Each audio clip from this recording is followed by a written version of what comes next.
네, 써뉴. 포순이의 현재 크기로 한번 이번 영상을 시작해 보겠습니다. 싹이 정말 많이 컸네요. 자, 이번 영상은 월간 미술하고 춤추는 손에 대한 영상이 될 것 같고요. 월간 미술에서 예전에 인공지능 관련 기사가 나온 적이 있었어요. 그때 제가 이분하고 만나서 같이 전시를 한번 한 적이 있는데, 원광현 카이스트 문화기술대학원장, 아마 2009년에 제가 10년 후의 우주라는 주제로 대전 시립미술관에서 전시 그룹전을 했었어요. 그분이 이제 2017년 인터뷰에서 인공지능이 하는 예술과 인간의 예술의 차이에 대해서,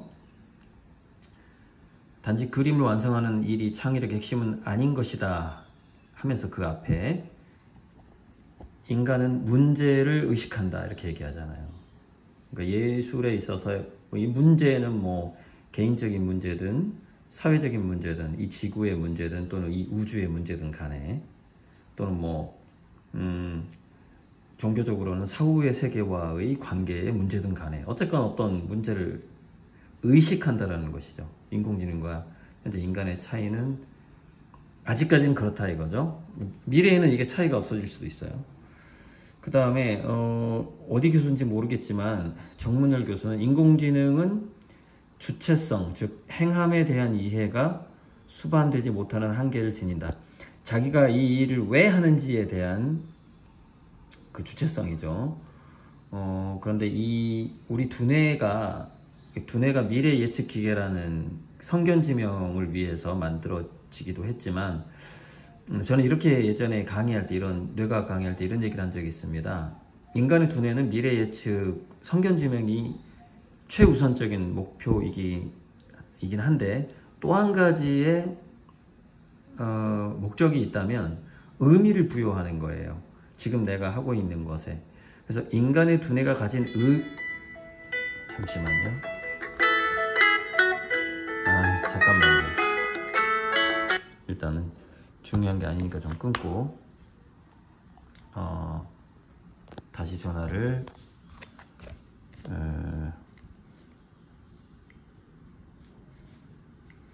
잠깐만요. 이래서 제가 사람들한테 잘해주고 싶지가 않은데, 사람들을 사귀거나 잘해주면 이렇게 전화가 와요, 바로. 요즘에는 사람들을 안 사귀어요. 굉장히 이게, 왜냐면은 이렇게 사회적으로 딱 만났을 때 그냥 전화해도 되는 사람이라고 다 생각하잖아요. 그래서 요즘엔 제가 명함을 줄 때 제 전화번호를 안 주거든요. 계속해서 이제 작업에 방해가 되고, 특히 영상 찍을 때 전화 오는 거, 이거 예전에는 인터넷을 비행기 모드로 하고 찍지 않았을 때 영상 찍다가 전화가 오면 이게 영상이 끊어진다거나 이런 경우. 또 하나의 폰은 제가 인터넷을 연결시키는 이유가, 그래야지 기사를 검색할 수 있으니까. 아무튼 잘 됐고요.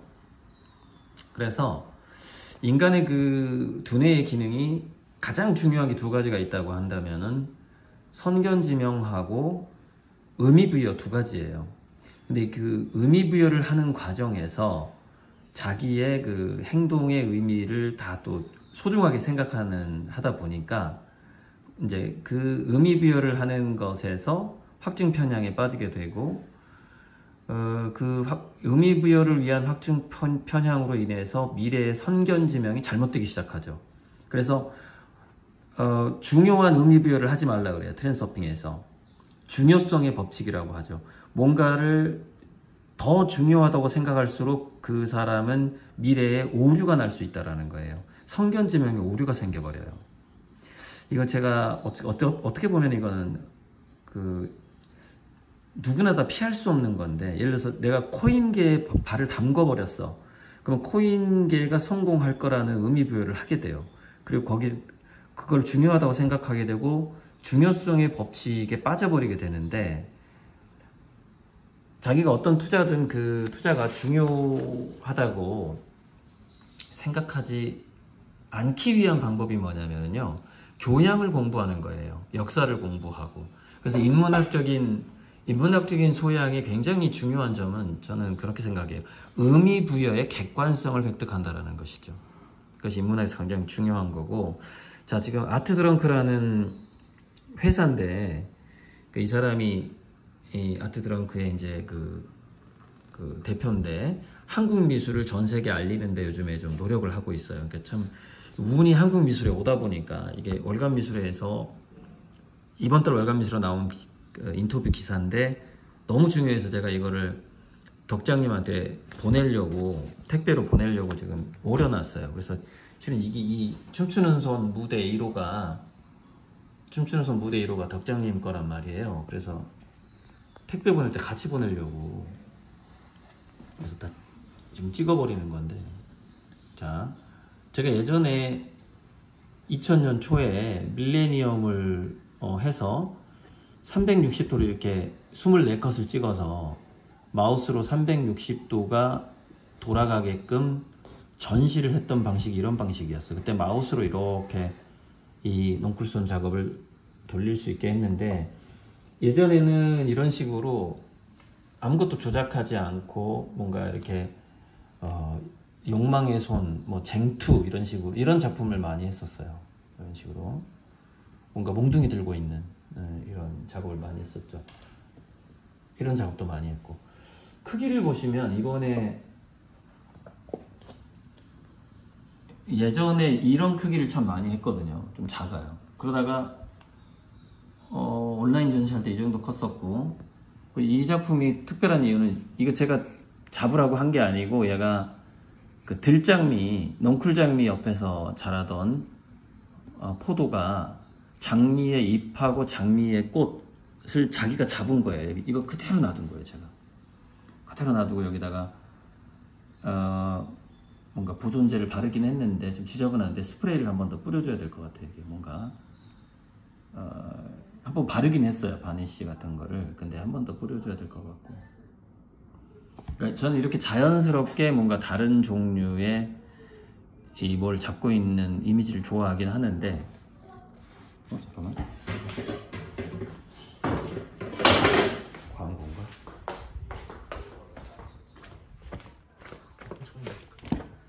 누가 집에 오면은 이거 빗속인데.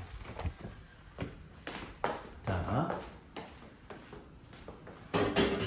그래서 이거는 이제 저 아크릴 박스가 없는 상태에서 사진을 찍으려고 해요. 그리고 아크릴 박스가 있는 사진은 본인이 찍어서. 근데 이 조형미라는 것이 이제 이거는 360도 조형미가 좀 정말 더 좋고요. 이런 작품보다는 이렇게 그때 전시할 때 이렇게 360도로 돌아가게끔 마우스로 그렇게 전시를 했었죠. 2000년 초에 정말 획기적인 인터넷 사이버 갤러리 전시였어요. 이렇게 돌릴 수 있었으니까. 지금 별거 아니겠지만, 지금 뭐 동영상 시대가 돼버렸지만, 그때만 해도 텍스트 시대였거든요. 자, 이렇게. 이게 이제, 그래서 제가 춤추는 손 시리즈를, 제목을 새로 정한 이유가, 이걸 어떻게 희망의 손, 욕망의 손 하기는 그렇고, 뭔가 춤사위 같은 느낌이 들었거든요. 그러니까 어떻게 보면 춤사위 같아요. 뭐 이렇게 정말 뭐라고 표현하기 힘든 그런 느낌이 좀 있어요.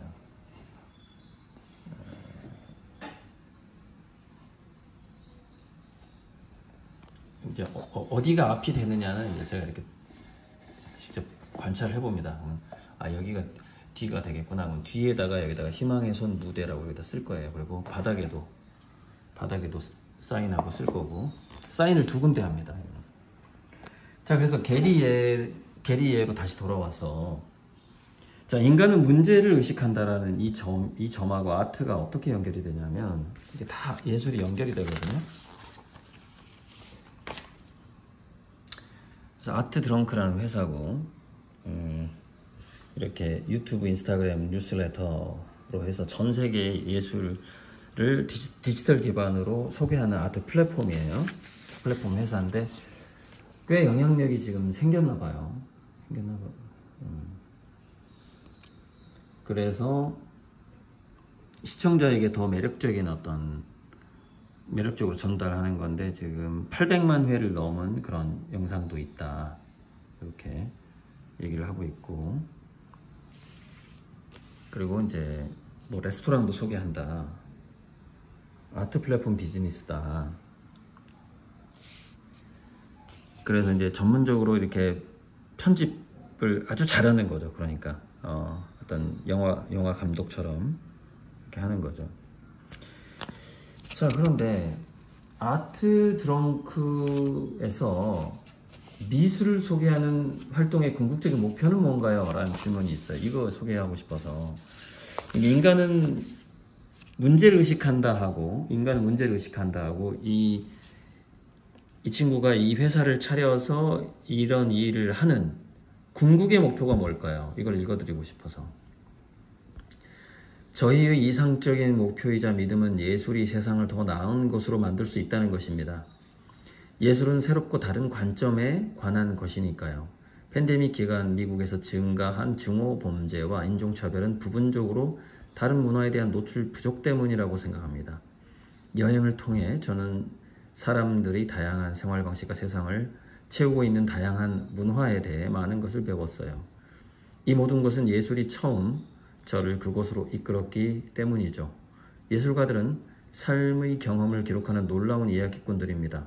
그래서 아트 드렁크를 통해 예술가들의 메시지를 중폭시켜 세계 어느 곳에 있는 관객이든 서로 더욱 깊은 연결을 구축하는데 도움이 되고 싶습니다.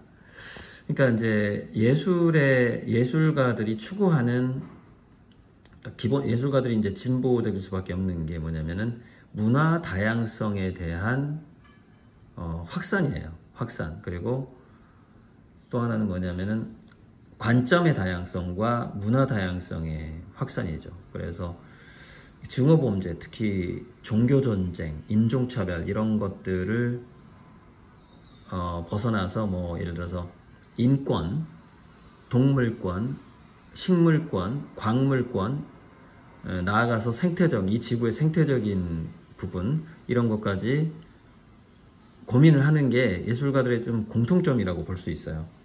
그래서 인간이 하는 예술의 기본적인 것은 인간은 문제를 의식한다, 이 부분이고, 그래서 같이 좀 연결해서 말씀드리는 거고, 제가 포도나무 넝쿨손 작업을 처음에 시작했던 이유하고 또 연결이 돼요.